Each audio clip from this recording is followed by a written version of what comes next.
On this millennial review, we're taking a look at a Old Dutch Unity teapot. This is a 37-ounce cast iron teapot that has a tea infuser inside of it.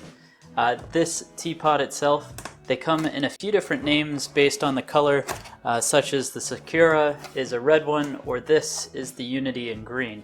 But it's a cast iron teapot and feels pretty nice. It's got a nice smooth liner to the inside and textured coloring to the outside here.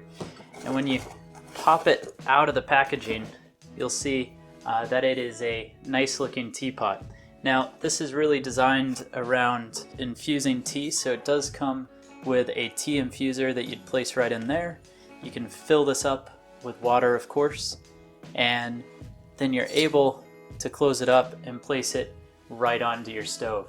Now, it'll heat up, infuse the tea, and then you should be able to serve right out from the spout.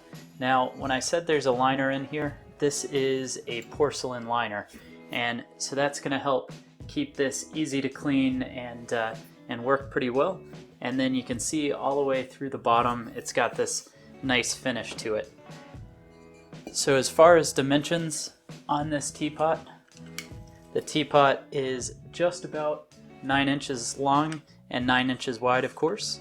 And height-wise, you're going to come in about 3.5 inches without the handle, or just about 7 inches with the handle sticking straight up. So now that we've taken a look at the teapot, the only thing left to do is throw some tea in there and go ahead and use it. So while I do that, be sure to subscribe to the channel. Make sure to hit the like button if you enjoyed the video, and hit that subscribe button so that way you can see more videos like this into the future.